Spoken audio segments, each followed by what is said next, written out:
Some stories live on forever, echoing in the halls of schools long after the last bell rings.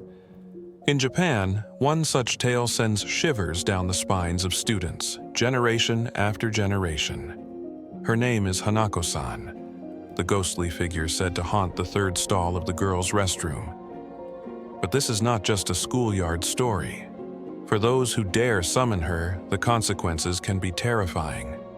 The legend of Hanako-san is a rite of passage for many Japanese students. The ritual is simple. Find the third stall in a school restroom, knock 3 times and ask, "Hanako-san, are you there?"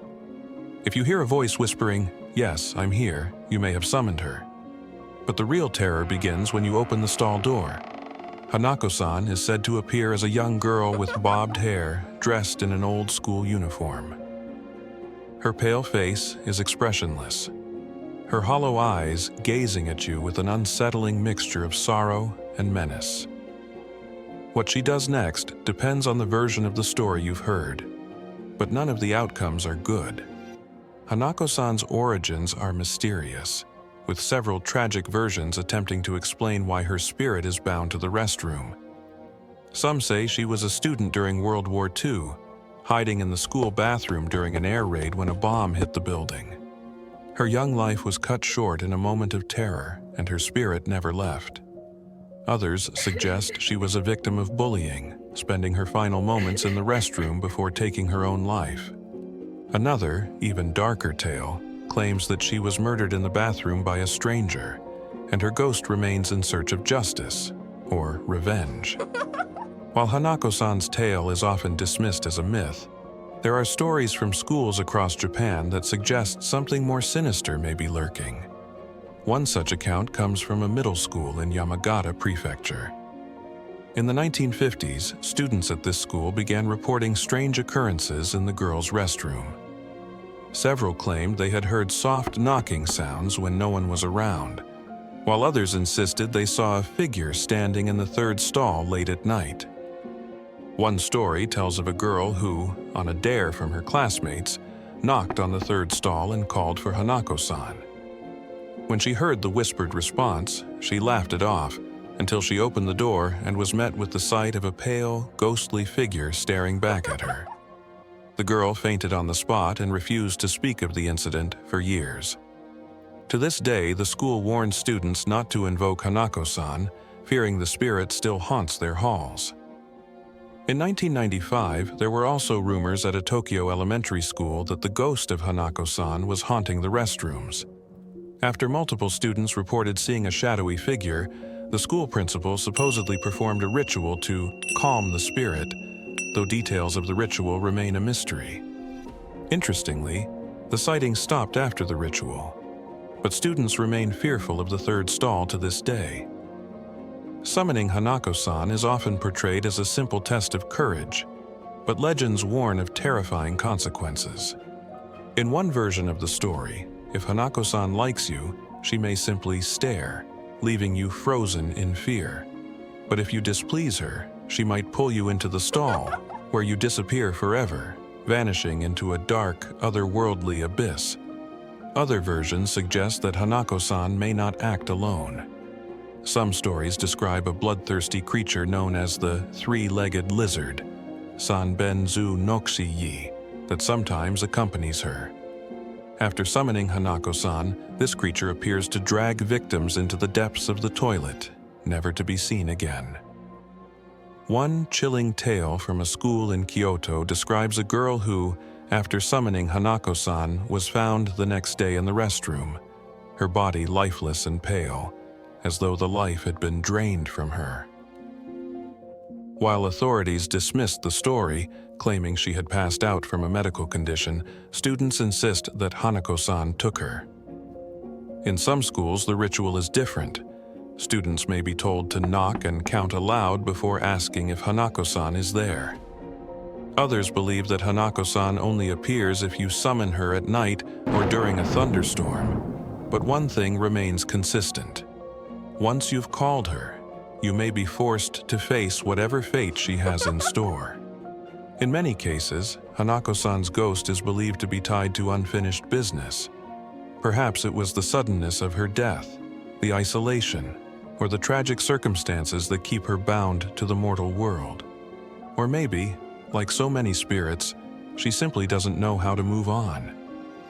It's hard to separate fact from fiction when it comes to Hanako-san, but numerous schools across Japan have reported strange happenings, from flickering lights in restrooms to the sound of unexplained footsteps and doors creaking open on their own. Could these be signs of Hanako-san's restless spirit? One of the most famous supposed sightings occurred in 1993 at a school in Saitama Prefecture, where a group of students reported hearing a girl's voice in the restroom despite being the only ones in the building.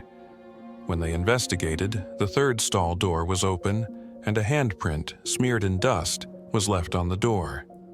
The story spread like wildfire, and soon other students claimed to have experienced similar eerie encounters. The story of Hanako-san isn't just about a ghost haunting school restrooms. It's a reflection of deeper fears. Fear of isolation, fear of violence, fear of the unknown. For many, Hanako-san represents the dangers of curiosity and the unknown things we cannot control. In her tragic, vengeful spirit, we see the consequences of unresolved pain and sorrow. But perhaps the real lesson of Hanako-san is this: some doors are better left closed. No matter how strong the temptation to knock and call out her name, some mysteries are best left unsolved. Could Hanako-san be real? Urban legends often blur the line between myth and reality, and Hanako-san is no exception. Whether she's real or just a product of overactive imaginations, one thing is certain: her story continues to terrify students across Japan. And if you're ever alone in a school restroom and hear a voice whisper from behind the door, "Yes, I'm here," it might already be too late. Does the legend of Hanako-san send chills down your spine? If so, make sure to hit that like button, subscribe to the channel, and turn on notifications for more haunting tales. And don't leave just yet.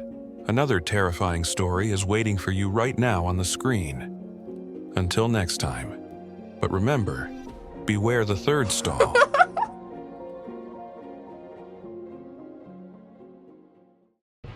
Hana had walked that route countless times, but tonight everything felt different.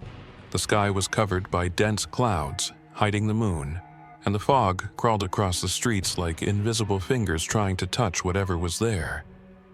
The cold seemed to seep into her bones, and every sound, the wind passing through the trees, the distant hum of cars, blended into an eerie silence.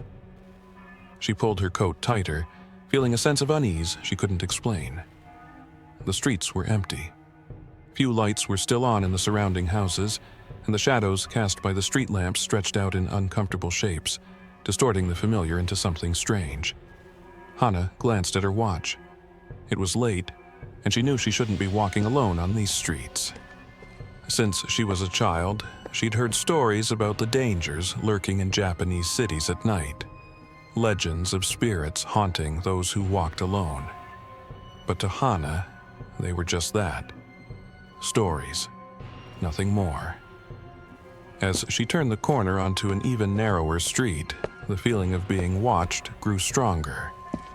She stopped for a moment, taking a deep breath, hearing only the muffled sound of her own footsteps and the distant whisper of the wind. And then, a figure appeared ahead, almost invisible in the fog. At first, she thought her eyes were playing tricks on her. A woman stood in the middle of the sidewalk, motionless, like a statue. Dressed in a long beige coat, the figure wore a surgical mask, which, for some reason, didn't seem out of place. Hana calmed down briefly. Maybe it was just another pedestrian. However, something about the way the woman stood, silent and still, made Hana stop in her tracks.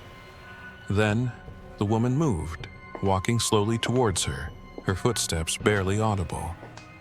The sound of shoes scraping against the pavement echoed in the empty street. Hana felt a chill crawl up her spine, as if the very air around her had changed. The woman's voice was low, almost a whisper, but filled with a dark expectation. Hana frowned. "Do you think I'm beautiful?" She hesitated. The question was strange and out of place, but trying to keep her composure, Hana nervously replied, Yes, you are beautiful." The woman stopped, now only a short distance from Hana. For a moment, silence hung between them, thick and oppressive. Then, slowly, the woman raised her hands to her ears, pulling down the surgical mask. What Hana saw made her stomach churn and the blood freeze in her veins. The woman's mouth was slit from ear to ear, her lips grotesquely deformed into a twisted smile with no hint of joy. The wound looked poorly healed, as if it had been inflicted violently, the muscles stretched into a macabre grimace. "And now?" The woman tilted her head, her distorted smile widening. "Am I still beautiful?" Hana tried to step back, but her feet felt glued to the ground. Everything she knew about the legend of the Kuchisake Onna flooded her mind. If she said no, the woman would kill her right there, stabbing her to death with the scissors she supposedly carried. If she said yes, Hana's fate would be even worse. Her face would be slashed in the same way, marking her forever as the next Kuchisake Onna. "Well?" The woman's voice was now more impatient, almost a hiss. Desperate, Hana tried to recall something she'd once heard, whispers from her classmates. Maybe there was a third way, a way to trick her, to escape this dark fate. She swallowed hard, and with a trembling voice replied, "You are somewhat beautiful." For a moment, everything froze. The smile of the Kuchisake Onna faltered, as if her mind couldn't process the unexpected answer. Hana seized the moment of hesitation and, in a burst of pure instinct, began to run as fast as her legs could carry her. The sound of her footsteps echoed down the empty streets, but soon another sound followed. Soft, rising laughter that reverberated in the air around her. She didn't dare look back, but the laughter continued to chase her, as if the woman was right behind her, getting closer. The story said that the Kuchisake Onna could move at supernatural speeds, appearing suddenly in front of her victims, no matter how fast they ran. Hana knew her time was running out. Then, as if by some miracle, she saw the lights of a convenience store still open. Without thinking, she dashed towards the door, pushing it open with such force she nearly fell inside. The clerk looked at her, alarmed, but before he could ask anything, Hana heard the sound of footsteps outside, and then silence. She slowly turned to look out the store's window. Outside, the street was empty. The fog seemed thicker than before, but the figure of the woman had disappeared. Hana stood there, panting, unable to process what had just happened. Was she safe? Had she truly escaped? Or was the Kuchisake Onna just playing a cruel game, waiting for the right moment to return? The true legend, the Kuchisake Onna, or slit-mouthed woman, is a vengeful spirit that roams the streets of Japan, usually at night searching for her victims. Wearing a surgical mask to hide the terrible deformity of her face, she approaches solitary people and asks them the dreaded question, "Am I beautiful?" The legend says that the Kuchisake Onna was once a beautiful woman, but extremely vain. In some versions, her jealous and suspicious husband brutally punished her, slashing her mouth from ear to ear. Other stories suggest that bandits attacked her in a cruel manner. Whatever the version, her spirit now roams restlessly, asking her victims if she is still beautiful. But no answer can lead to a good outcome, as any response, like Hana's, can result in a violent fate. Real encounters. In the 1970s, the legend of the Kuchisake Onna gained widespread attention in Japan, with chilling reports coming from various cities. Children and teenagers swore they had encountered a mysterious woman wearing a surgical mask who asked them the same sinister question. One of the most famous stories comes from a school in Gifu. where a group of students claimed they were chased by a woman who, after asking about her appearance, began running after them with supernatural speed. According to them, the woman seemed to move impossibly fast, appearing just a few meters away, no matter how frantically they tried to escape. Another well-known case occurred in the city of Nagasaki. An adult man reported seeing a masked woman who followed him as he walked home. When he finally turned to confront her, she asked, "Am I beautiful?" Confused and terrified, he tried to run, but the figure seemed to glide behind him. Always just out of reach, he barely escaped by rushing into a nearby store, where the figure vanished without a trace. These reports sparked widespread panic, especially among students.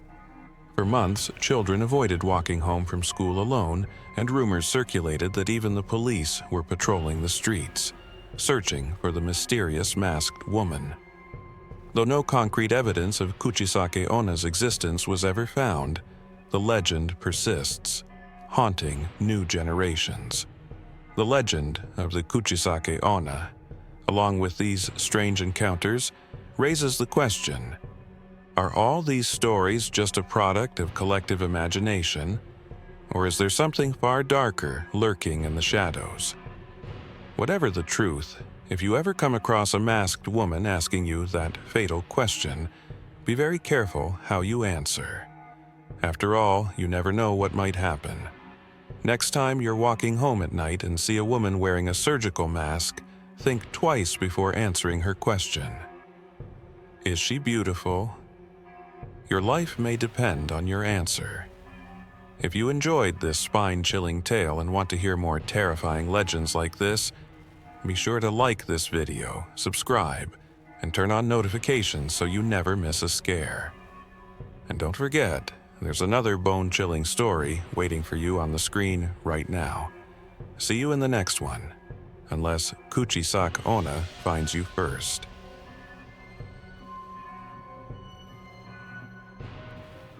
Some stories refuse to fade, lingering in the shadows of history, reminding us that not all mysteries can be explained. Today, we'll explore one such tale, a figure who haunted the dark alleys of Victorian England, striking fear into the hearts of those unlucky enough to cross his path. His name? Spring-Heeled Jack. This elusive figure is more than a ghost story. With his inhuman leaps, demonic appearance, and terrifying attacks, Spring-Heeled Jack became a legend that gripped an entire nation in fear. But what made him so terrifying? Was he a mere man, a supernatural being, or something else altogether? Let's uncover the chilling truth. The year was 1837. London, shrouded in the cold mists of late autumn, was a city teetering between the modern age and the old world. Gas lamps flickered weakly in the fog, casting eerie shadows on the cobblestone streets. It was in this gloomy, oppressive atmosphere that the first reports of Spring-Heeled Jack began to surface. At first, it was just whispers, strange sightings of a man leaping over walls and rooftops as if gravity had no hold over him. But the real terror began one night in the quiet district of Clapham Common. Mary Stevens, a young servant girl, was walking home after visiting family when a dark figure sprang from the shadows.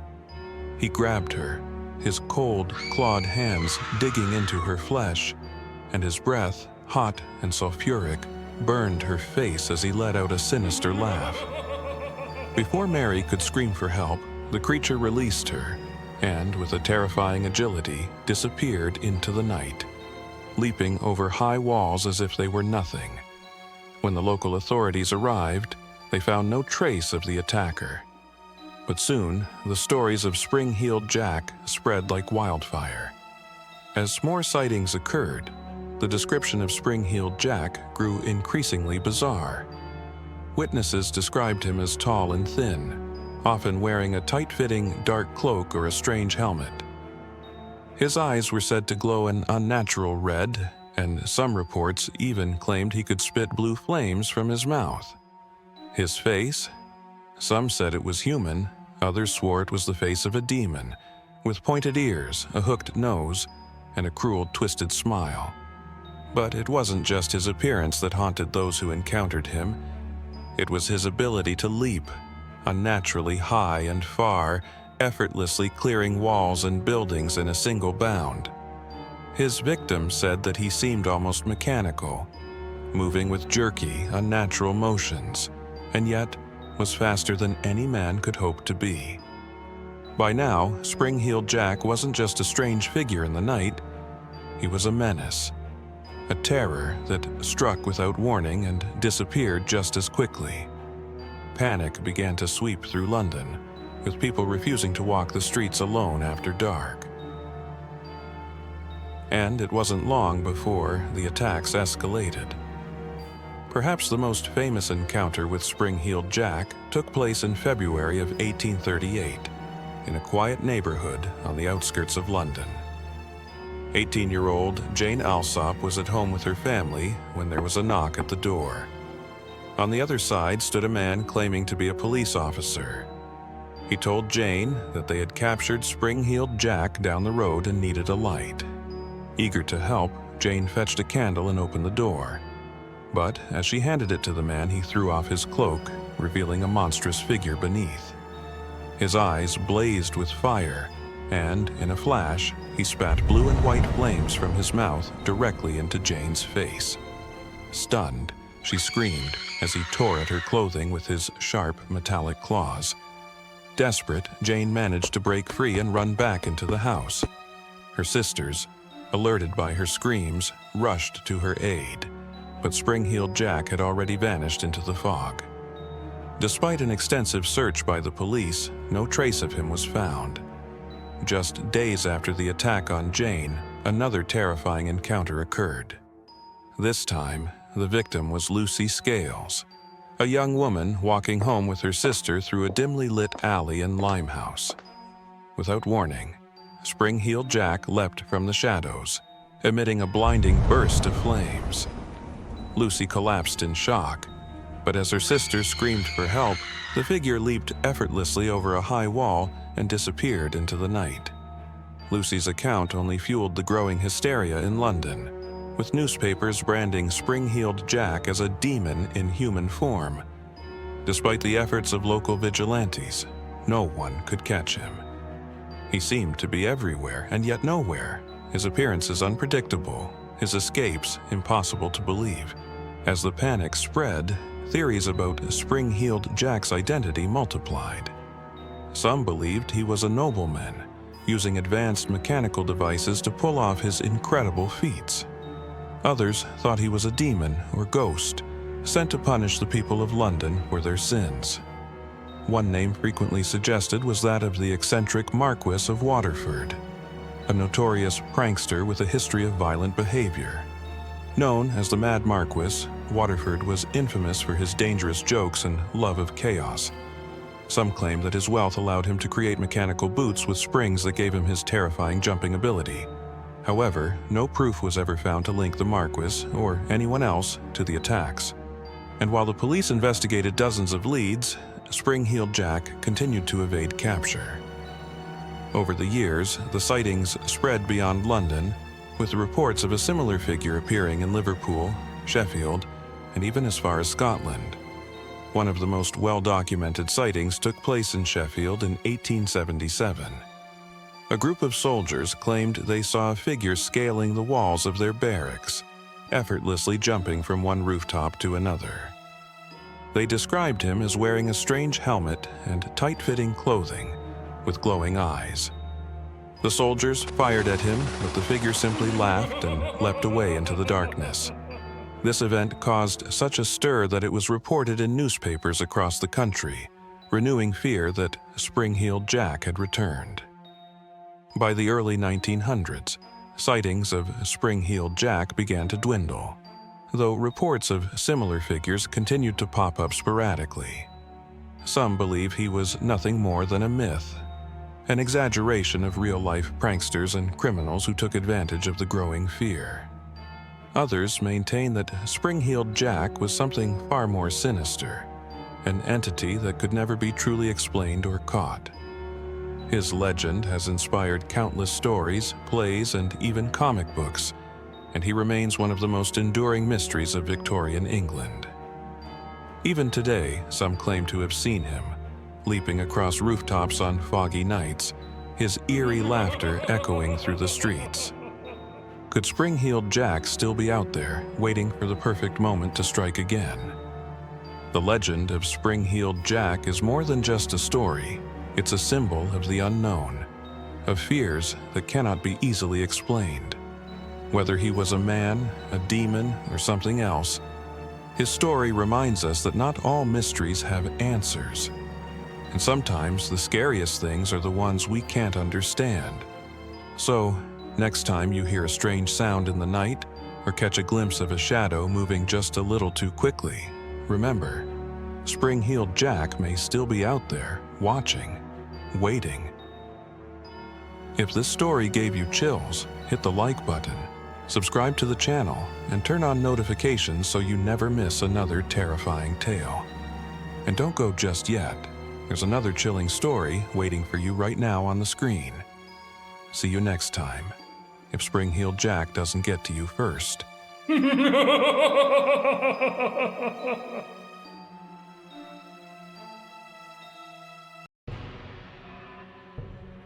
Lena had never been the superstitious type. She grew up in a bustling city where ancient legends were nothing more than background noise to the fast-paced life around her. But something about that night felt different. She had worked the late shift at the hospital again, her exhaustion weighing heavy on her as she walked home through the nearly deserted streets. The usual chatter of the city was missing. It was unnaturally quiet. No honking horns, no distant conversations, not even the rustling of leaves in the cool night breeze. It was as if the world itself was holding its breath. That was when she saw it. A thin red thread, almost invisible in the dark, stretching from her pinky finger into the distance. She stopped, staring at it in disbelief. It shimmered slightly under the dim glow of the streetlights, as if it were not of this world. Her heart skipped a beat, a strange sense of unease settling in her stomach. Lena glanced around, but there was no one else in sight. The thread felt delicate, fragile, yet it tugged at her finger with an unnatural strength, pulling her forward. The sensation was faint at first, like a gentle invitation, but with each passing second, the pull grew stronger, more insistent, as if whatever lay at the other end was not willing to wait much longer. She thought about turning back, about going home, locking her door, and forgetting the whole thing.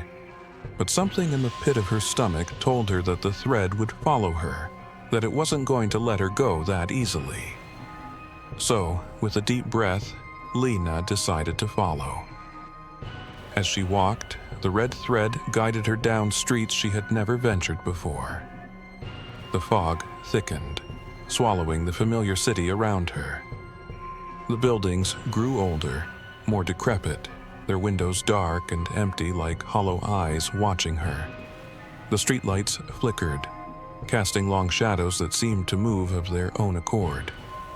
The air grew colder, the silence more oppressive, and Lena began to regret her decision. But the thread kept pulling, and she couldn't bring herself to stop. Soon, she found herself in an alleyway that seemed to have no end, the narrow passage twisting and turning like a labyrinth. The red thread glowed brighter now, cutting through the fog like a beacon. The alley walls were covered in strange, faded murals, depictions of old myths and spirits she vaguely remembered from her childhood. One mural showed a young girl holding a red thread, her expression blank, her eyes wide and hauntingly familiar. The sight of the mural sent a chill down Lena's spine, but before she could turn away, she heard the soft sound of footsteps behind her. She froze, her breath catching in her throat. Slowly, she turned, and there, at the entrance of the alley, stood a figure. It was a girl, no older than 12, dressed in ancient robes, her long black hair falling in waves around her pale face. Her dark eyes were wide, unblinking, and she stared at Lena with an intensity that made her heart race. In her hand, the girl held the other end of the red thread. Lena's throat went dry. She wanted to run, but her feet felt glued to the ground. The girl's lips parted in a slow, eerie smile, her expression both innocent and unsettling. She didn't move, just stood there, holding the thread between them like a lifeline or a chain. Jian Nu, Lena whispered, the name coming to her unbidden. The Red Thread Girl, a spirit from ancient Chinese folklore, said to appear to those who were lost, either in life or in destiny. But the stories were unclear. Some said she guided those who followed her thread to their true fate, while others claimed she led them to their doom. The girl tilted her head slightly, her smile never fading. She began to walk toward Lena, each step slow and deliberate. The red thread between them grew shorter, tighter, as the girl approached. Lena's heart pounded in her chest. She had to move, had to do something, but fear held her in place. "Why are you doing this?" Lena asked, her voice trembling. The girl said nothing, her dark eyes unblinking. She stopped just a few feet away, still holding the thread. The alley seemed to close in around them, the fog swirling like a living thing. Lena's mind raced. She remembered the old tales her grandmother used to tell her, the ones she had always dismissed as superstition. In the stories, those who followed the Red Thread Girl never returned the same. Some disappeared altogether, lost in the space between worlds. "You should have turned back," the girl whispered, her voice barely audible. But it wasn't a threat, it was a warning. Suddenly, the thread between them went slack. The girl turned and began to walk away, disappearing into the fog. Lena's legs finally moved, and without thinking, she followed, the thread still connecting them. She didn't know why she was doing it, whether it was curiosity, fear, or something else entirely, but she couldn't stop herself. The alley twisted and turned, the walls closing in tighter. The further they went, the older the surroundings seemed to become. Ancient stone replaced brick, and strange symbols were carved into the walls. The air grew colder, and Lena's breath fogged in front of her as the eerie silence pressed down on her from all sides. Just as Lena thought the alley would never end, they emerged into a small courtyard. In the center stood an ancient well, its stone rim worn smooth by time. The girl stopped at the well's edge, her back to Lena. Lena hesitated, unsure of what to do. The red thread still connected them, pulsing faintly with an otherworldly energy. The girl turned slowly to face her, her eyes now filled with something deeper, something more sorrowful. "Why did you follow?" the girl asked softly, her voice tinged with sadness. Lena didn't know how to answer. The air felt thick, heavy, with an unseen force that seemed to cling to her skin. She opened her mouth to speak, but no words came out. Without warning, the girl dropped the thread. It fluttered to the ground, dissolving into nothingness as it touched the earth. Then, with a final, sorrowful glance, the girl stepped into the well and vanished. Lena rushed forward, peering into the dark depths, but there was nothing. No sign of the girl, no sign that she had ever been there at all. The courtyard was silent, the fog swirling lazily around her. For a long moment, Lena stood there, her heart racing, unsure of what had just happened. Then, from deep within the well, she heard it, a soft, whispering voice. "You should have turned back." The sound echoed through the night, fading into the fog, and Lena felt a cold dread settle in her bones. She turned and ran, not daring to look back, the girl's voice still lingering in her ears. The True Legend. The legend of Jian Nu, the Red Thread Girl, is an ancient tale passed down through generations.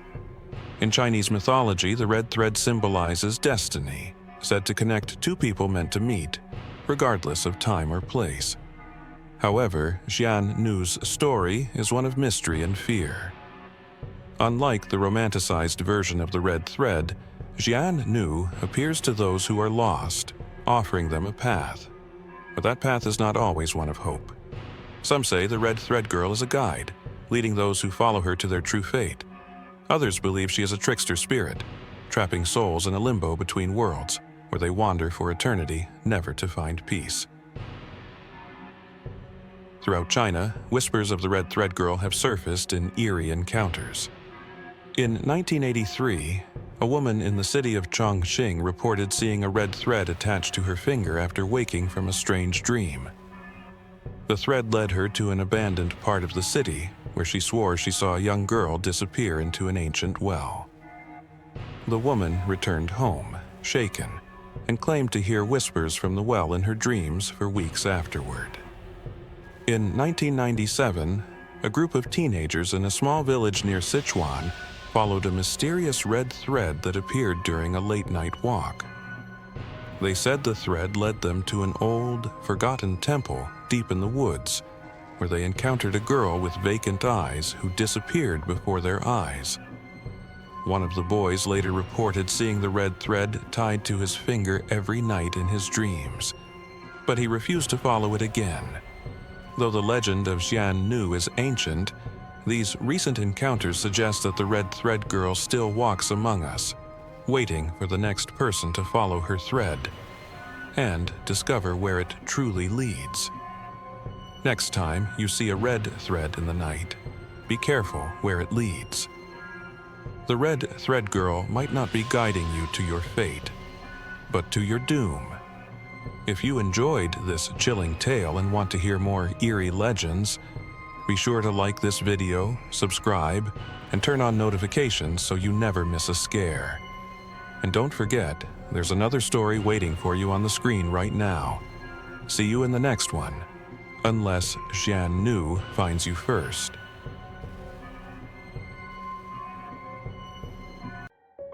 In the small secluded town of Candido Godoy, nestled deep in the heart of Brazil, there lies a dilapidated house that the locals whisper about but rarely approach.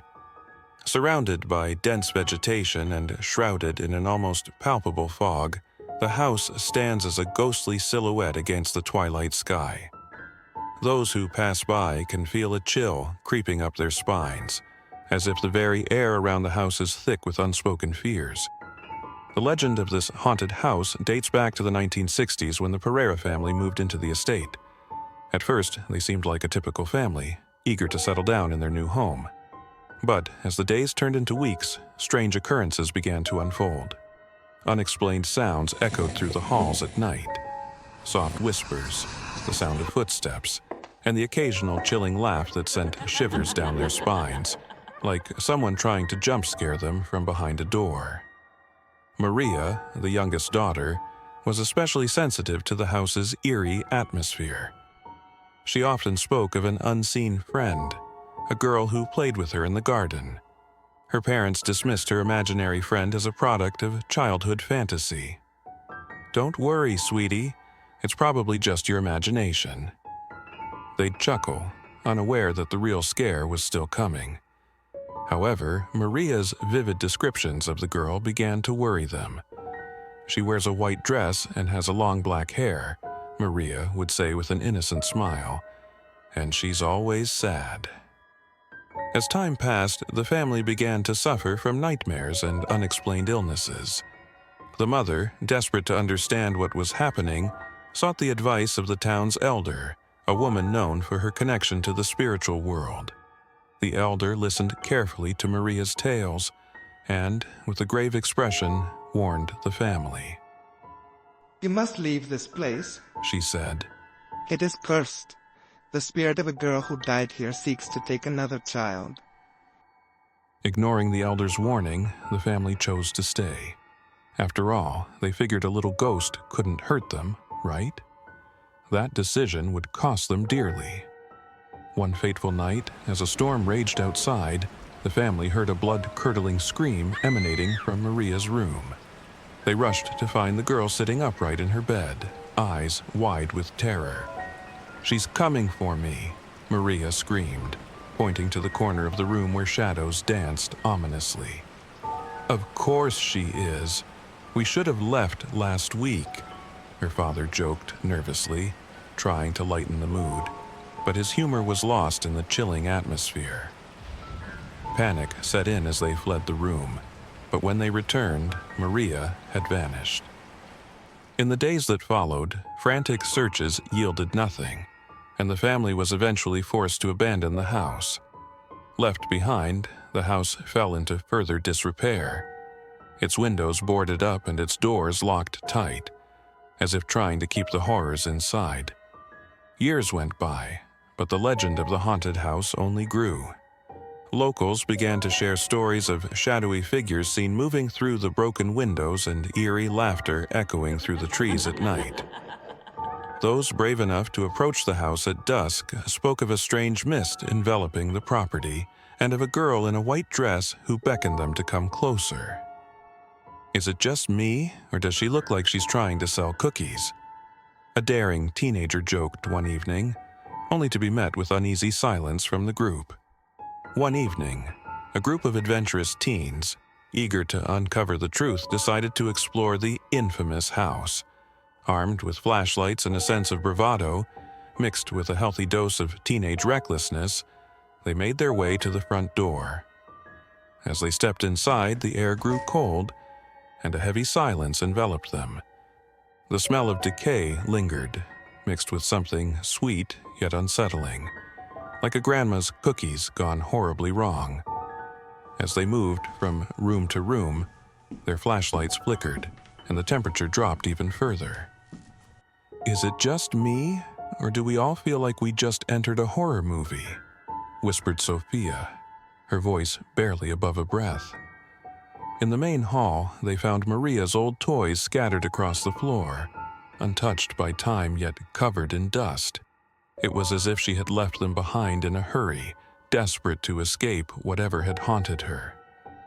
Suddenly, Carlos, one of the teens, heard a faint whisper. "Help me, please." His heart raced. "Did you guys hear that?" he asked, turning to his friends who were too busy filming their brave adventure to pay attention. Ignoring the sound, Carlos pressed on, compelled by the haunting plea. As he stepped deeper into the shadows, he felt a tug at his sleeve. He turned, and there she was, the girl in the white dress, her eyes filled with sorrow. "Why did you come here?" she asked, her voice soft yet piercing. "You shouldn't be here. It's not safe." Before Carlos could respond, the other teens joined him, drawn in by the girl's presence. "Who are you?" one of them asked, a tremor in her voice. "I am Maria." She whispered, glancing at the ground. "I'm trapped here. You must help me find peace." "Wow, the ghost is asking for help.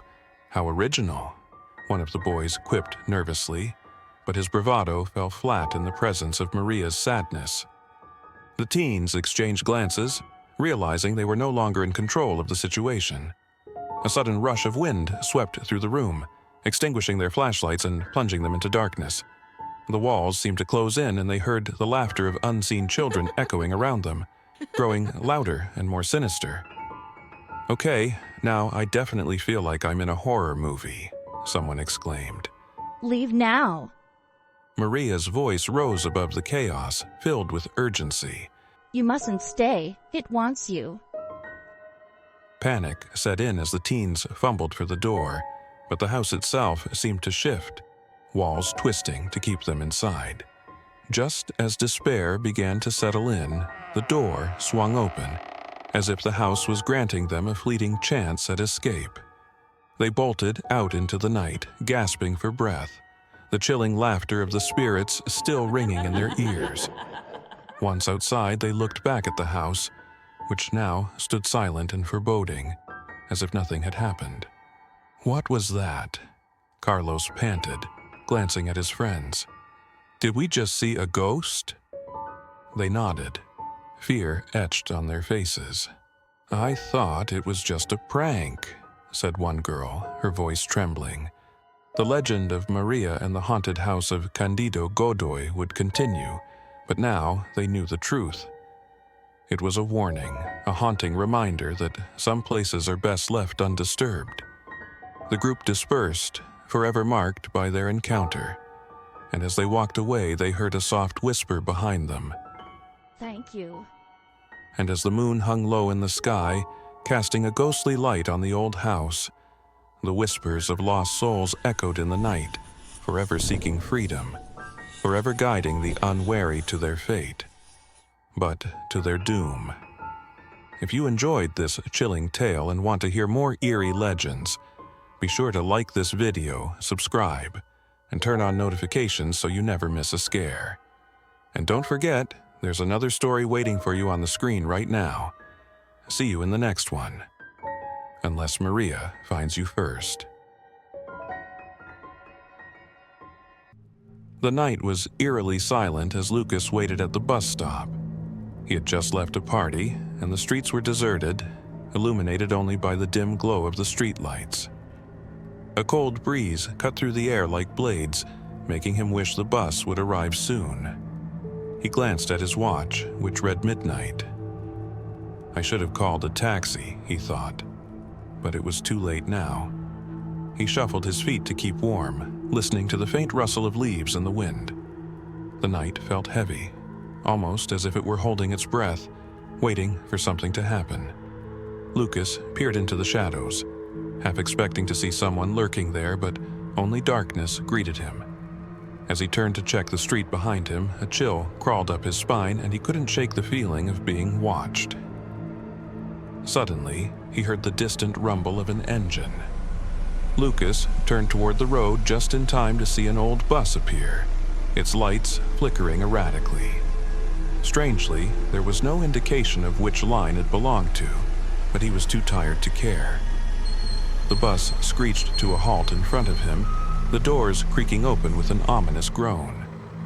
Inside the bus, the atmosphere was heavy, as if the air was charged with an unsettling electricity.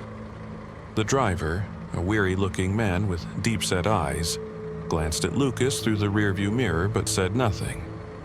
Lucas noticed the interior lights flickering, casting eerie shadows on the faces of the few passengers.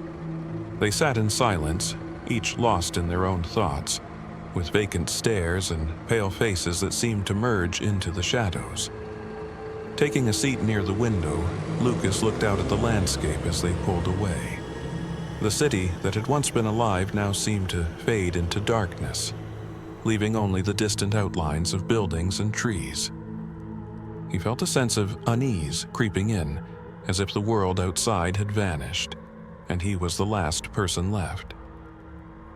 After a few minutes, the bus came to a sudden halt, jolting Lucas from his thoughts. The door swung open, revealing a hooded figure standing on the sidewalk. The air felt thick with an odd tension. The driver looked at Lucas but made no move to invite the stranger aboard. The figure hesitated for a moment, then stepped onto the bus. Lucas felt a shiver run down his spine. There was something unsettling about this new passenger. She sat in the front seat, and he could see her better now. The hood concealed her face, but he noticed her hands, pale and thin, almost translucent under the weak bus lights. The atmosphere became even more oppressive as the figure began to speak, her voice low and raspy, echoing through the cabin. What would you do if you knew there was no escape? The question hung in the air, heavy with a gravity that made Lucas's heart race. He swallowed hard, unsure of how to respond. He looked around at the other passengers, but they remained silent, as if under a spell. The driver didn't move, and the road ahead seemed to stretch endlessly, as if they were trapped in a nightmare. Are you afraid of death? The figure pressed, her tone growing more intense. Lucas wanted to look away, but he couldn't. Something held him captive, as if an invisible force compelled him to listen. "No, I'm not afraid," he finally managed to murmur, trying to sound more confident than he felt. But deep down, doubt gnawed at him. Oh, but what you don't know is that sometimes death can be the only way out.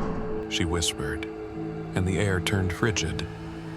At that moment, the bus took a sharp turn and Lucas grabbed onto the seat to avoid being thrown forward. When he looked outside, he didn't recognize the area. The streets were strange and dark, with shadows moving as if they had a life of their own. The buildings loomed larger and more sinister, their windows dark and lifeless. Before he could process what was happening, the bus stopped again, and the hooded figure stood up. She turned to Lucas, and he caught a glimpse of her face, now illuminated by the pale light of the bus interior. Her eyes were deep and empty, like dark holes that absorbed all light. If you're not afraid of death, you should be, she said, her voice laced with a haunting resonance. The passengers around Lucas shifted slightly in their seats, but their faces remained blank, their eyes fixed ahead. "What do you mean?" he stammered, confusion swirling in his mind. The bus takes those who can't escape their fate, she replied cryptically, and with each word, a chill spread through the cabin, wrapping around him like a tightening vice. You might think you're just riding home, but this bus, it leads to places you've never imagined.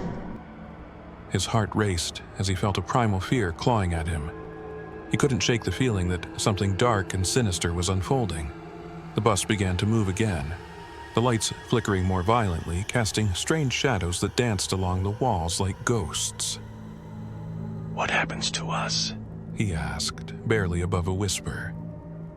The figure's smile widened, a ghastly sight that sent a wave of terror through him. You'll find out soon enough, she said, her voice echoing as if coming from the depths of a cavern. Then, without warning, the bus took a sharp turn again, and Lucas's stomach dropped.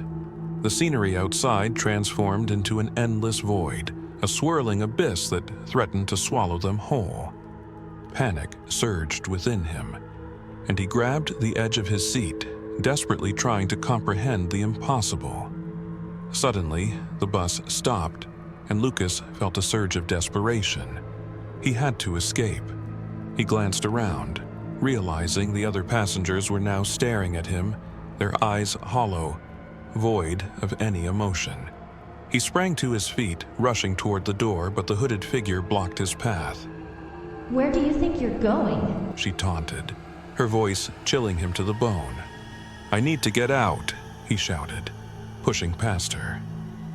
The driver remained still, watching with an unsettling calmness as Lucas stumbled into the night. The moment he stepped off the bus, it vanished into thin air, leaving him standing alone on a dark, empty street.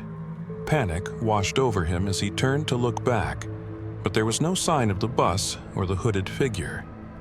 Just the oppressive silence of the night, broken only by the distant howl of the wind. The true legend. The Midnight Bus, or Wuye Ba Shi, is an urban legend that circulates in various cities around the world, often related to stories of unexplained deaths and supernatural encounters. According to the legend, this bus appears at late hours, especially after midnight, picking up those who are lost or alone, taking them to an unknown destination. The legend tells that the passengers of the bus never return, and those who have the misfortune to board face a terrifying choice between life and death. The bus is frequently associated with tales of tragedy, disappearances, and the presence of dark entities. Real encounters. In recent years, reports of people encountering the midnight bus have become more frequent, especially in isolated urban areas. Many claim that the bus appears suddenly, as if it were waiting for them. The stories typically involve strange passengers, disturbing questions, and an oppressive sense of despair. One famous case occurred in a city where a group of friends decided to go out one night. They swore they saw an old bus stop on the curb, but when they boarded, everything turned into a nightmare. They found themselves in an unfamiliar place, where a dark voice confronted them with questions about their fears and insecurities. Some managed to escape, but they were never the same again. These accounts sparked a mix of fear and fascination, leading many to wonder, is the midnight bus just an invented story, or is there something darker lurking in the shadows of our cities? Whatever it is, if a mysterious bus stops for you at midnight, think twice before getting on. Next time you're waiting for the bus on a silent, dark night, pay attention. What seems like a simple ride could turn into an invitation to the unknown. If you enjoyed this spine-chilling tale and want to hear more terrifying legends like this, be sure to like this video, subscribe, and turn on notifications so you never miss a scare. And don't forget, there's another bone-chilling story waiting for you on the screen right now. See you in the next one. Unless the midnight bus comes to take you first.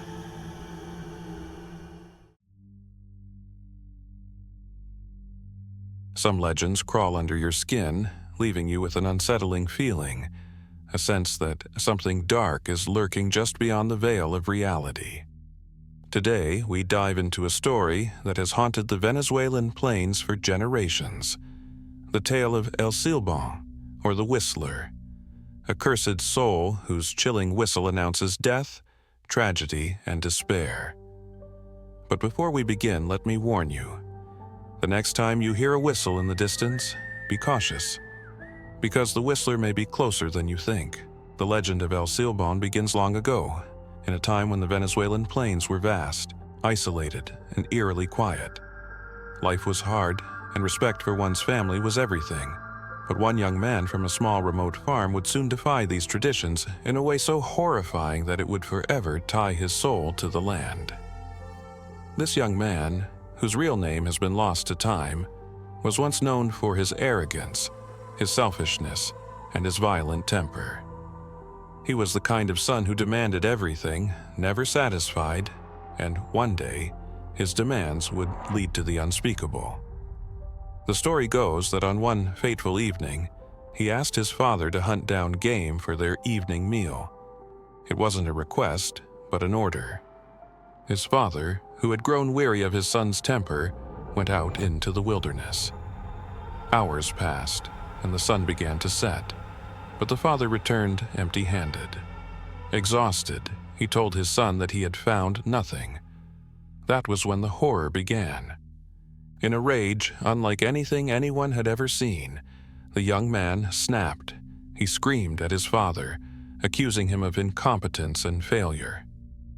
Without warning, he grabbed a knife, the same knife his father had used for hunting for years, and plunged it into his father's chest. The young man watched with cold eyes as his father fell to the ground. But the terror didn't stop there. He dragged his father's body inside, and in a twisted act of cruelty, he removed his father's organs and presented them to his mother, claiming that this was the game he had asked for. When his mother realized the horrifying truth of what her son had done, she screamed, cursing him with every breath. But the real curse came from his grandfather, an old man known for his deep knowledge of ancient rites and folklore. The grandfather ordered that the boy be tied to a tree, his back whipped until the blood soaked the earth beneath him. But before the young man could die, the grandfather cast a dark curse upon him. You will never know peace, in life or in death. You will walk these plains for eternity, carrying the bones of your father as a reminder of your sin. And your whistle, that cursed whistle, will be the only warning of your presence, bringing fear and death wherever you go. That was the last anyone saw of the young man, alive at least. The plains of Venezuela echo with the chilling sound of El Silbón's whistle, a sound unlike any other. It starts slow, soft, almost melodic, rising in pitch only to fall back into a deep, haunting tune. But the most terrifying thing about this whistle is its deadly trick. When it sounds close, you are safe. But when the whistle seems distant, that's when he is near. There are those who claim that El Silbón has been seen. Descriptions of his appearance vary, but one thing is constant.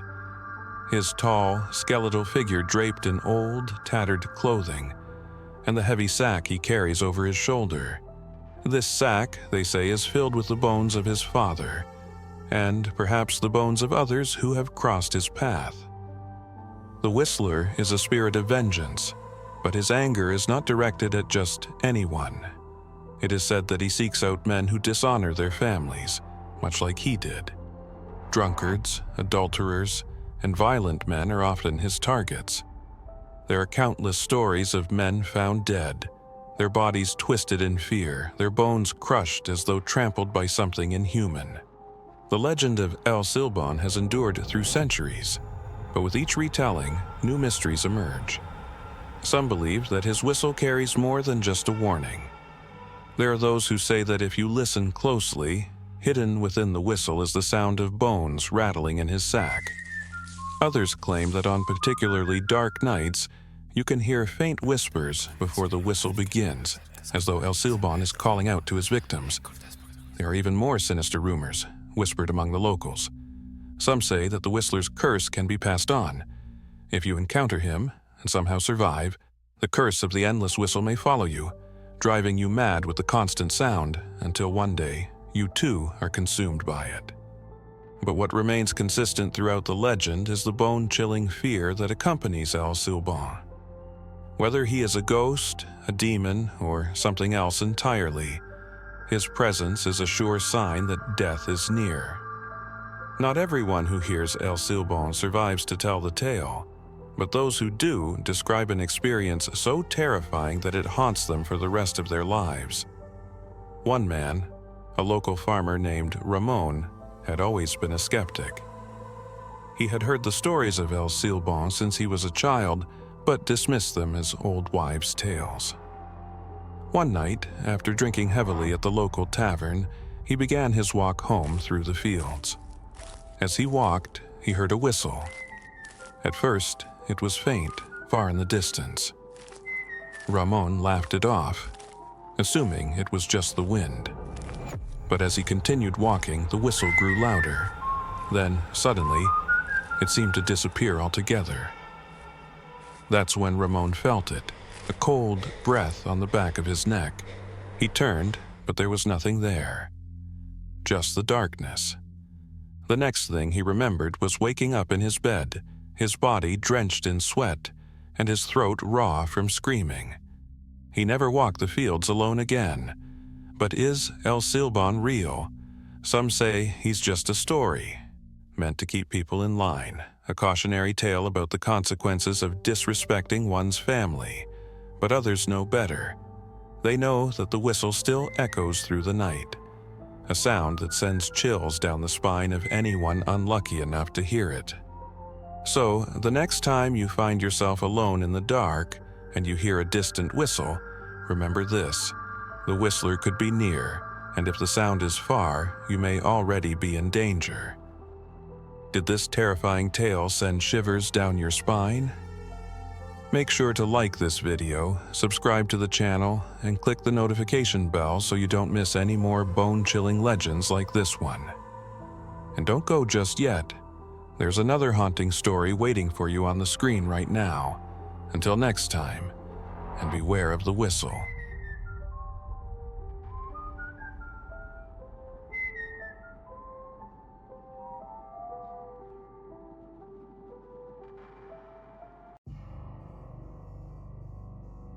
On a sweltering night in the Philippines, Miguel, a medical student, felt an irresistible pull towards an abandoned hospital renowned for its terrifying tales.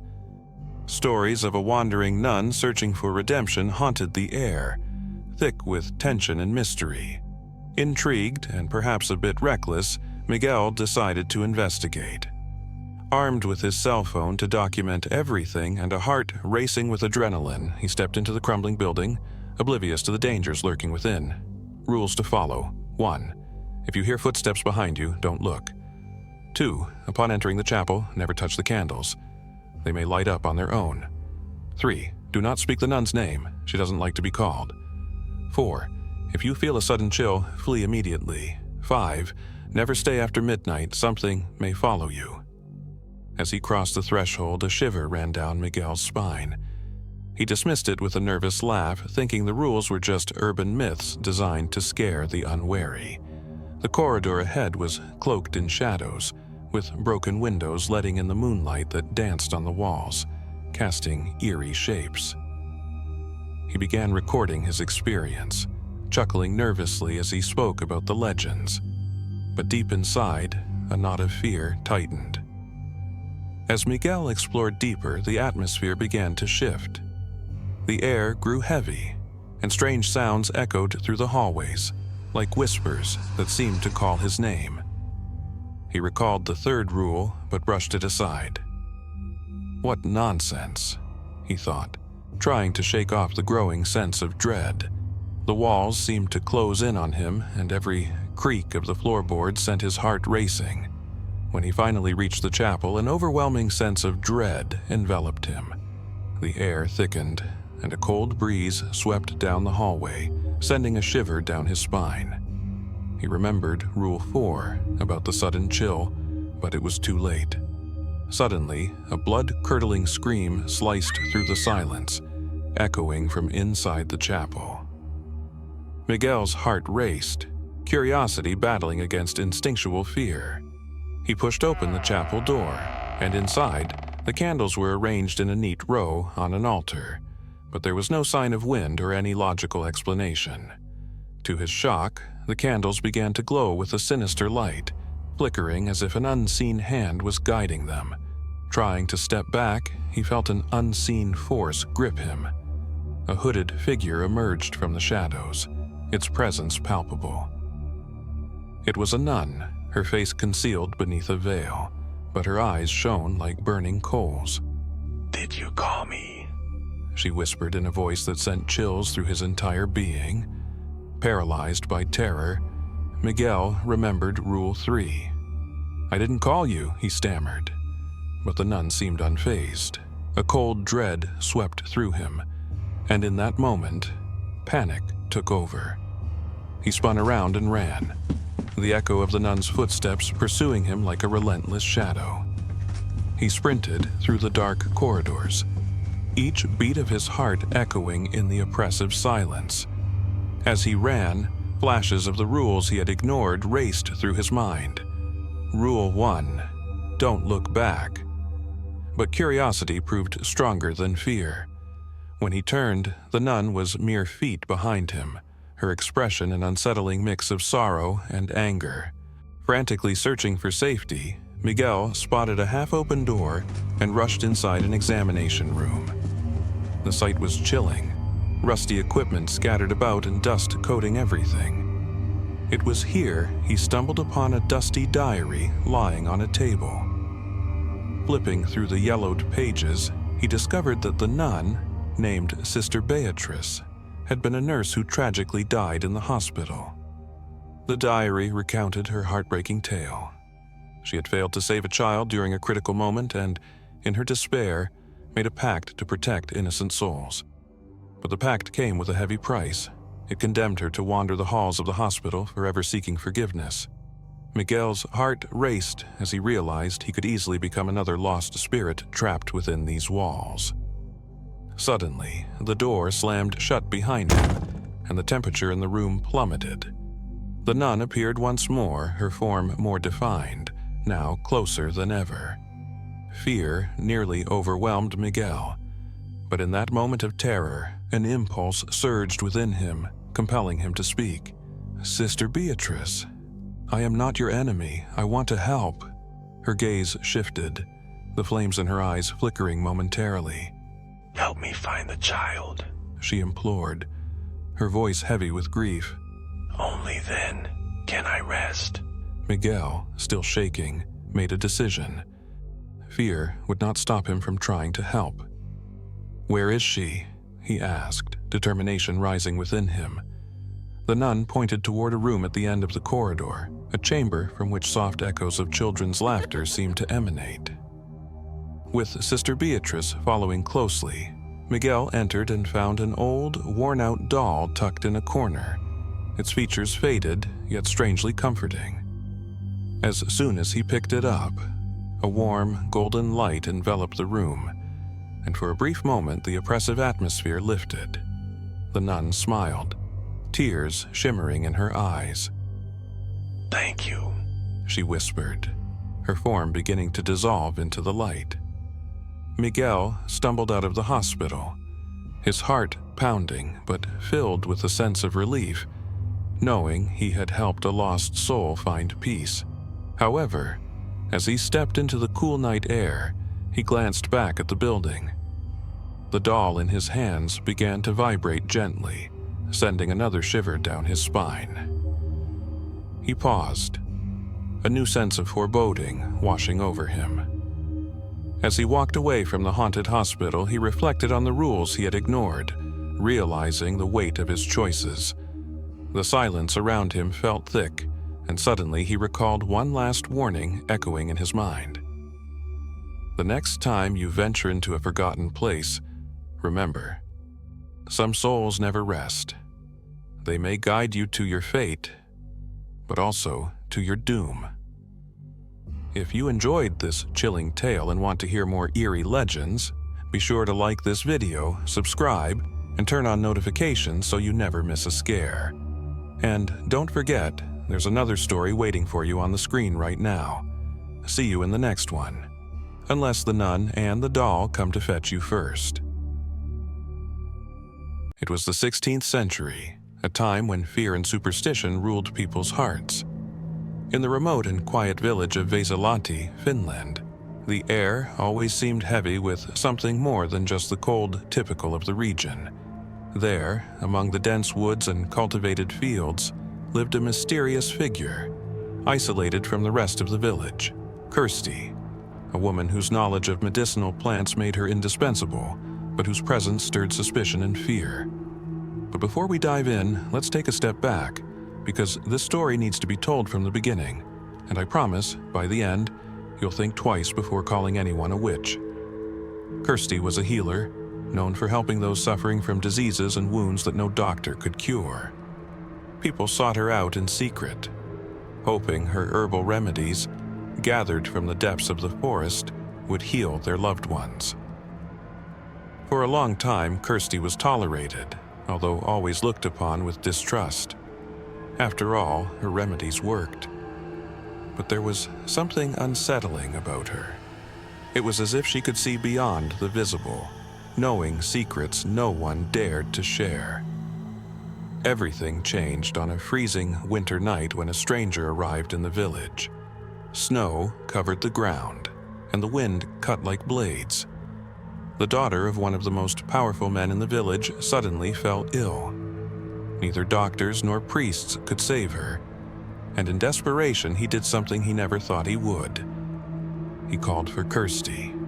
She entered the house silent as death itself and went straight to the girl's bedside. They say she muttered strange words while preparing a tea made from herbs no one recognized. The girl drank the mixture, and that very night, to everyone's surprise, she began to improve. The village breathed a sigh of relief, but that relief quickly turned to fear. The following year, the crops failed, livestock started dying inexplicably, and mysterious illnesses spread throughout the village. Whispers passed from house to house, and soon fingers were pointed at Kirsty. How could a simple woman with no formal studies heal what no one else could? And why had things begun to go so terribly wrong after her intervention? The accusations piled up. Some claimed to have seen Kirsty wandering through the woods at night, talking to shadows moving among the trees. Others said that during the darkest nights, when the wind howled between the mountains, they could hear her laughter echoing in the distance. But the story that sealed her fate was that of Ollie, a local farmer. Ollie swore that on a full moon night, he saw Kirsty casting spells over his fields. He had been watching from afar, hidden, and when he tried to confront her, he was struck by a curse that left him gravely ill. From that moment, Kirsty's fate was sealed. The witch hunt was about to begin. The men of the village went to her house. a worn-down cabin deep in the forest. They dragged her out in chains as she screamed, denying the accusations. But no one wanted to hear her words. Fear had already consumed everyone's hearts. Kirsty was put on trial for witchcraft. Her knowledge of herbs and her ability to heal were seen as signs of a pact with evil forces. There was no defense. In a trial that lasted barely a day, she was condemned to death. But here's what few people know. Before her execution, Kirsty made one last request. She wanted to be buried in the church cemetery, believing her soul could finally find peace there. However, the village priest refused her that wish. Determined not to be excluded even in death, Kirsty commanded that her body be taken to the cemetery during the night, while the priest slept, and that 4 strong men carry her. The burial had to happen before sunrise, with no one knowing, so she could finally be laid to rest on sacred ground. When Kirsty died on that icy winter night, the 4 men followed her instructions exactly. But as they carried her body through the forest, something strange began to happen. The closer they got to the cemetery, the heavier her body became. Dawn was approaching, and the men, exhausted, realized they would never reach the cemetery before the sun rose. As the first light of dawn appeared on the horizon, Kirsty's body became so heavy that they could no longer move it. She had left one final instruction. If they couldn't bury her in the cemetery before sunrise, they must bury her wherever they were. And so they did. There, in the middle of the dark forest, among the trees, they hastily dug a grave and covered her body with branches. But Kirsty's curse didn't end there. The villagers soon discovered that the place where she was buried carried a sinister energy. Legend says that to ward off bad luck and evil spirits, one must bite a rowan twig, cut a birch branch, and throw a pine sprig onto her grave. To this day, people still do this annually, burning the accumulated branches in an attempt to appease the restless spirit of the witch. Years have passed, but the people of Veselati have never fully shaken the feeling that something is wrong. Nightmares plague those who live near Kirsty's old house, and some still claim to see her pale figure wandering through the woods. Always during the darkest nights, when the wind howls with fury, whispers seem to fill the air, carrying the memory of a curse that was never forgotten. Today, many avoid speaking of the witch of Veselati, but those who dare to tell her tale still feel a chill run down their spines. Because, though centuries have passed, Kirsty's curse seems to still be alive and waiting. Did this eerie story give you chills? Don't forget to like this video, subscribe to the channel, and hit the notification bell for more spooky legends and bone-chilling tales. Oh, and there's another terrifying story popping up on your screen right now. Be sure to check it out. Until next time, and beware of witches.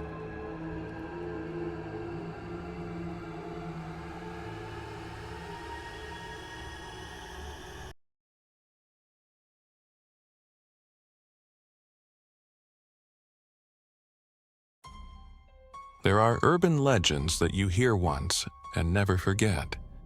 They cling to your thoughts, unsettling and mysterious, like shadows lurking at the edge of your mind. Today, we explore one of Japan's most terrifying ghost stories, the legend of Teke Teke. This vengeful spirit roams the night, her twisted form searching endlessly for what she has lost. But beware, if you hear the sound of her approach, you may already be too late. The legend of Teke Teke begins with a young woman whose life was tragically cut short. Though her name has been lost to time, her story endures. It is said that she was once a regular commuter, someone who used the train every day to get to work or school. Some say she was shy and reserved, often walking home alone at night. But in the quiet spaces between the living world and the dead, even the ordinary can turn into something horrific. One cold night, as she waited at a train station, an eerie, suffocating stillness surrounded her. The platform was nearly empty, the air thick with an unsettling tension.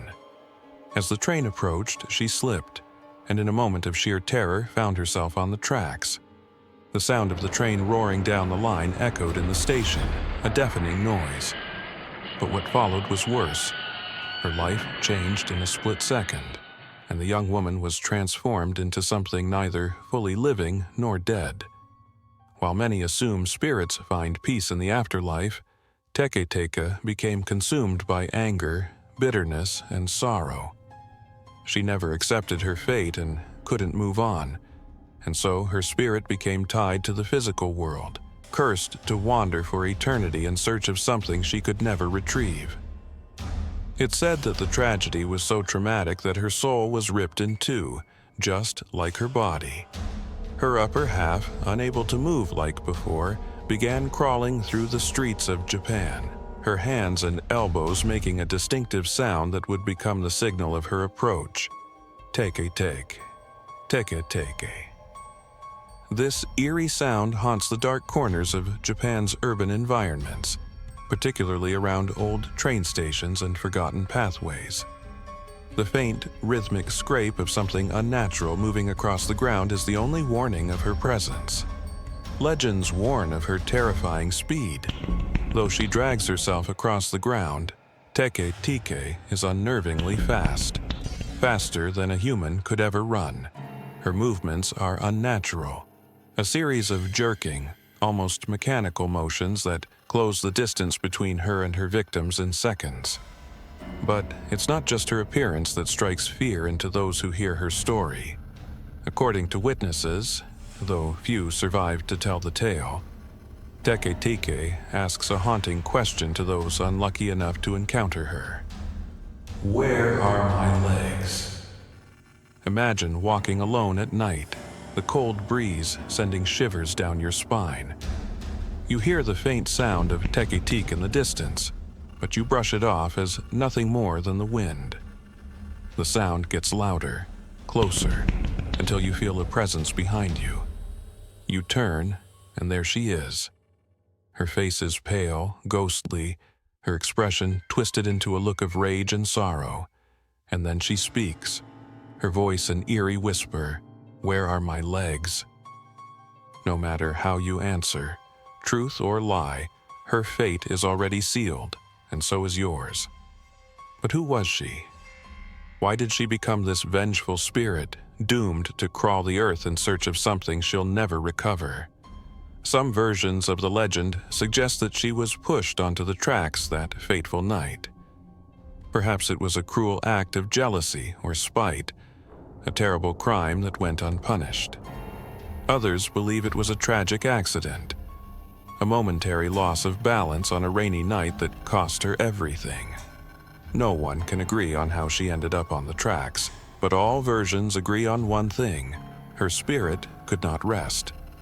Her unfinished business in the world of the living bound her soul to a never-ending quest for justice or revenge. One of the most terrifying aspects of the legend is the belief that Teke Teke carries a weapon with her, a scythe or some other sharp object. It is said that she uses it to finish what the train started, violently cutting those who cross her path in half just as she was. This brutal image only amplifies the fear surrounding her presence. If you hear the scraping sound of her movement, it's already too late. That eerie noise in the distance is a warning that death is near. The legend of Teke Teke is not just a ghost story, it's a reflection of deeper fears that haunt humanity.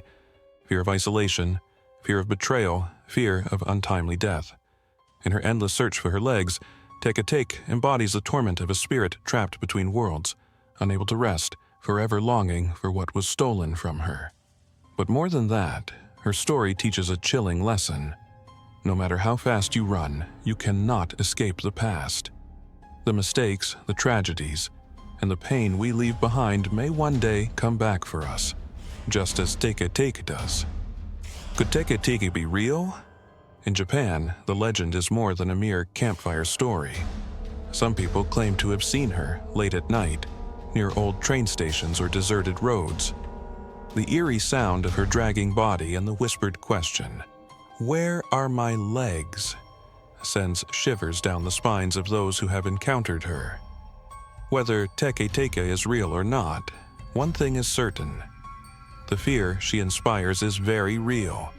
And the next time you hear an unusual sound in the distance, remember, you might not be alone. Does this story of Teke make you think twice about walking home at night? If so, be sure to hit that like button, subscribe to the channel, and turn on notifications for more haunting tales. And don't leave just yet. Another chilling legend is waiting for you right now on the screen. Until next time. But remember, beware of the sound. It was a sweltering afternoon when the sky suddenly darkened, announcing a fierce storm approaching the small village of Banna, situated by a winding river. Meili stood at her window, watching as ominous clouds gathered on the horizon. Her husband, Praiwan, had yet to return from work, and a sense of unease gripped her chest. Lately, things between them had been strained. Praiwan had grown distant, aggressive, and rumors swirled around the village about his involvement in shady dealings. Deep down, Meili knew something was terribly wrong. As night fell, the storm unleashed its fury. Thunder shook the ground and the wind howled as though trying to tear the very soul from the trees. Meili hurried to lock the windows and doors, but the storm's force was unrelenting. Suddenly, a loud bang came from the entrance. Praiwan had returned, drunk, with fury burning in his eyes. "Where have you been?" Meili yelled, her voice nearly drowned out by the pounding rain. But he didn't answer. His gaze was cold, and he walked toward her with a menacing presence. In one hand, he held a bottle of liquor, the stench of alcohol and violence clinging to him. Meili's heart raced. This is a mistake, she thought, backing away slowly, but Praiwan advanced, his footsteps heavy with anger. "You think you can control me, Meili," he slurred, his voice bitter and dark. "Everyone in the village thinks you're so perfect, but I know what you really are." His words dripped with venom. Meili began to cry, pleading for him to stop, but his rage blinded him. In the chaos of the storm, Meili fought to break free, her heart pounding wildly. But Praiwan's grip was too strong. He shoved her against the wall, the impact sending a shock of pain through her body. At that moment, a flash of lightning lit up the house, just long enough for Meili to see the pure hatred in her husband's eyes. Then it happened. With a brutal shove, Praiwan sent Meili crashing to the ground, her head striking the corner of a wooden table with a sickening thud. The sound of the impact was drowned by the storm's roar, and her body lay still as a pool of blood began to spread beneath her head. The storm seemed to carry away the last breath of life from Meili. Praiwan stood over her, breathing heavily, staring at what he had done. For a moment, the weight of his actions struck him, but fear quickly took over. He couldn't be caught. In a desperate panic, he dragged Meili's lifeless body outside, leaving it at the edge of the river, hoping the floodwaters would carry it away. Then, without looking back, he vanished into the night, believing his crime would be hidden by the wrath of nature. The days that followed were filled with sorrow and whispers. Meili's body was found drenched and disfigured, as though she had been dragged violently by the river's currents. But the truth behind her death was never discovered. Many believed she was a victim of the storm, swept away by the flood. Yet, some villagers who knew of her troubled marriage suspected foul play, but Praiwan had disappeared without a trace. After Meili's funeral, strange things began to happen in the village. On dark and stormy nights when the winds howled and the rains fell like daggers, villagers swore they heard whispers coming from the riverbanks. Some claimed to see a woman, her clothes tattered and soaked, standing by the water's edge, her face streaked with blood, eyes filled with agony and hatred. At first, people dismissed these sightings as mere superstition, but the apparitions became more frequent. Then the disappearances began. Young men who ventured near the river at night were never seen again. Fishermen who worked along the banks vanished mysteriously. And always, before tragedy struck, someone would catch a glimpse of the woman, her pale figure watching the village, waiting for something. Or someone. The village elders soon reached a terrible conclusion. Mei Li had become a Phi Tai Hong, a vengeful spirit trapped in the world of the living because of her sudden, violent death. Her spirit, unable to find peace, now sought retribution. She would not rest until others shared in her pain. The villagers tried everything to appease her restless spirit. Monks were called to perform purification rituals, and offerings were placed by the river's edge. Yet, nothing worked. Mei Li's spirit, now a Phi Tai Hong, had grown too powerful, fueled by her violent end and the injustice she had suffered. Her thirst for revenge would not be easily quenched. As the years passed, Ban Na was slowly abandoned. Stories of the Phi Tai Hong spread across Thailand, and Ma Li's name was forgotten, replaced by the legend of a merciless, vengeful ghost. Today, many avoid Ban Na on stormy nights, fearing that the spirit still lingers, waiting for more victims. And those who dare venture close to the river swear they hear her whispers in the wind, a reminder that death is only the beginning of her vengeance.